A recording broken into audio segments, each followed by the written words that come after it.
What's up, everybody? Brett Mix here, Macho Wrestling 101. Welcome back to Reliving the War. We got the second Raw of the second week between Raw and Nitro. We got a Raw review for you here, September 18th, 1995. Of course, it was taped August 28th, 1995, but this is when it aired. First, I just want to say hit like and subscribe. If you're new to my channel, we do history of wrestling videos every day, so I'd certainly appreciate that. This Raw took place again August 28th from the Canton Civic Center in Canton, Ohio. I won't make anyone wait for the rating. Just like last week, it was a 2.7 for Raw this week. Nitro at the same week was a 1.9, so the first and second victory go to Raw. Go to Monday Night Raw. The WWF is up 2-0 in the Monday Night Wars. That's a 0.8 difference. That's a lot. That's 800,000 homes. As opposed to the 0.1 difference we saw last week, with Raw barely scraping by Nitro when Raw was 2.5 for the first week they went head-to-head. Nitro was 2.4 the first week they went head-to-head. This is the second week they go to head-to-head, and like I said, Raw 2.7, Nitro 1.9, 0.8 difference in the favor of the World Wrestling Federation. McMahon and the King on commentary for this Raw. We had Razor Ramon versus the 1-2-3 Kid last week on Raw. The 1-2-3 Kid challenged Ramon, so they get at it. Ramon hits a fallaway slam off the middle rope back to the canvas, and the 1-2-3 Kid went flying. 1-2-3 Kid down, and Ramon gets him in the corner, chopping away a roundhouse right by the Razor to the Kid. The 1-2-3 Kid slides back in the ring under his legs. He goes for a hip lock, reverses it into a one-headed choke slam by Ramon.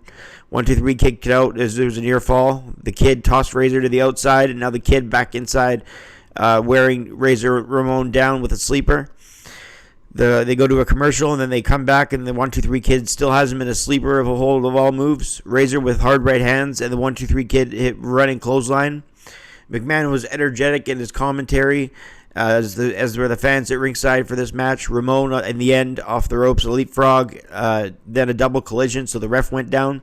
All three of them are down, and Dean Douglas came running to the ring and hits a super splash on Razor Ramon. And the 1-2-3 Kid comes back into the ring to cover him, and then the ref, Hebner, slowly counts the three at 7:08. So the 1-2-3 Kid beats Razor Ramon in the opening match. Not a bad match. I gave it 2 stars and a quarter. It was a decent match for a TV. The first match, I want to say, in 1993, when the 1-2-3 Kid upset Razor Ramon, which this match was not, was better. But this match was just, it was back and forth. Ramon was the babyface this time, whereas in 1993, 2 years before, 1-2-3 Kid was the face and got the upset of the century, or so it was called at the time. Dean Douglas in the back, after his interference, spells out his name on the chalkboard, and he gives grades to everyone. Lawler tries to make it bigger and funnier than it was. He scratched the chalkboard not once but twice for good measure. If they tried to annoy anyone in here, they succeeded. They did a good job of annoying everyone.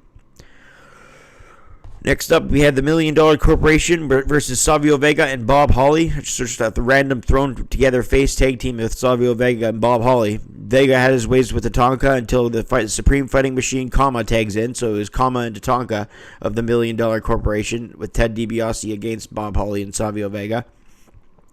2 arm drag takedowns by Holly to Kama, an arm wringer and a beatdown, a hammerlock into an overhead wrist lock. Savio Vega makes the tag, so they double team the Supreme Fighting Machine, Kama. An arm wringer by Vega and a forearm to the back. Then Tatanka comes in. He lets Vega go off the ropes. He's Irish whipped, and then Holly gets tagged in and lands it with right hands. Savio Vega behind the official hits it with a double suplex. Cheap way for the heels to get in control as they double team Holly. Savio Vega was on the outside when he did that. Tatanka with an elbow as he flexes for Holly, who tries to get in the ring, but the $1 Million Corporation cheat as the official looks at Holly. Vega worked over both guys when the official turned around. A big scissors kick by Kama to Vega. He shoves Holly off the apron while throwing Savio Vega right afterwards toward the corner.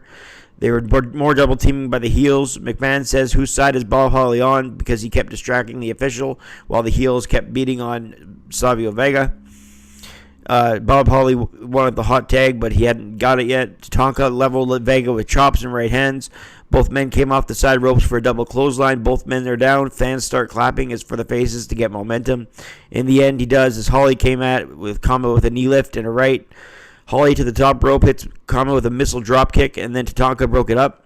with a close near fall. Vega runs after Tatanka on the outside while Bob Holly hits Kama in the corner. He goes up for a few striking blows. Holly with the crossbody off the apron, but Kama reversed it into a slam by hitting his head, a power slam from a crossbody. It was a crossbody off the top by Bob Holly. Kama catches him in the air, hits a power slam, and his head hit the mat, and then they get the 3 count at, I believe it was 7.5 minutes. Average tag match here at best. I gave it a star and 3/4. Next, we had a jobber match. Brian Walsh took on Jean-Pierre Lafitte. So I know the question is, who's the jobber? Just kidding. Brian Walsh is obviously the jobber. Jean-Pierre Lafitte is going to go against Bret Hart at In Your House this Sunday from this Raw. Bret Hart, I think you got the picture there. Bret Hart is on the phone during this match, so he's like doing color commentary on the phone. And he's talking about how Jean-Pierre Lafitte stole his jacket that his mother made for him, and how he's a thief and he needs to be put in his place. Jerry Lawler had some bad lines for the Hitman, and Hitman shot back at Lawler. Lafitte hit a cannonball off the top rope for the victory at 3:18. I gave it a star. Owen Hart and Yokozuna defended the tag team titles against Men on a Mission here. So heels against heels in the main event as Mabel and Yoko went off facing King Mabel and Sir Mo. Slugfest to begin. Mo runs into Owen's legs in the corner, a boot straight to the face. Owen throws Mo to the buckle but comes back with a power slam.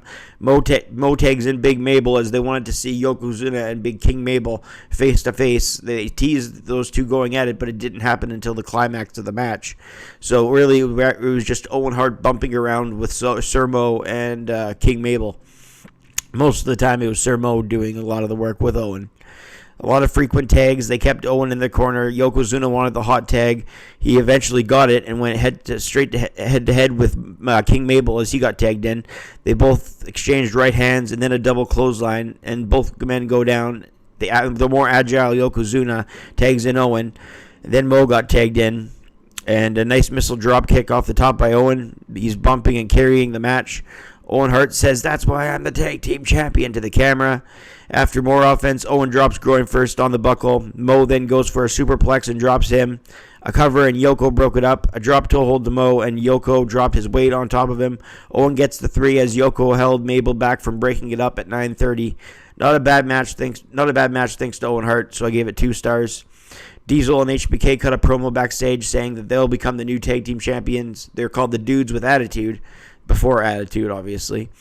The Attitude Era I'm referring to. And retaining their IC and heavyweight titles. Shawn Michaels is the IC champion. Diesel's the heavyweight champion. Owen and Yoko are the tag champions. So whoever wins is the tag champions and the IC or WWF champion, depending on who loses the pin and who gets the pinfall. So Jim Cornette talks to Mike McMahon in the commentary in the ring after the match about how Owen and Yoko are going to win. Diesel and HBK talked backstage about how they're going to win. In Your House was hyped because it was the Sunday after this Raw. This Raw, I think, gets a 4 out of 10. The show had nothing significant happen. Owen bumping around in the main event while Jean-Pierre Lafitte booked strong. Kid and Razor put on a decent match at best. Dean Douglas ran in and also had his backstage segments trying to build his character. We also had the $1 Million Corporation tag match, and then we had the Dudes with Attitude and Cornette's promo. So I give it a 4 out of 10. Don't want to be so harsh and give it 3.5. If you remember last week, I gave last week's Raw a 6 out of 10. This week's Raw gets a 4 out of 10. Again, it's a winner versus Nitro, 2.7 to 1.9 in the ratings. That's a 0.8 victory for WWF. They're 2-0 so far in the 2 weeks. They've gone head-to-head with Nitro, but there's a sleeper in the 3rd week, so be sure to tune into the 3rd week review for Raw, as you can call it a sleeper or a surprise. WWF gets something thrown in their face in the 3rd week, so you might want to tune into that Raw review. And keep reliving the wars. If you guys are actually going back and rewatching this with me, that's great. I think that's awesome. If you're not and you just like the reviews, that's great too. So be sure to tune in to more. Hit like and subscribe. And I'm Brett Mix, and I'll see you on the 3rd week of Raw. And I'm out.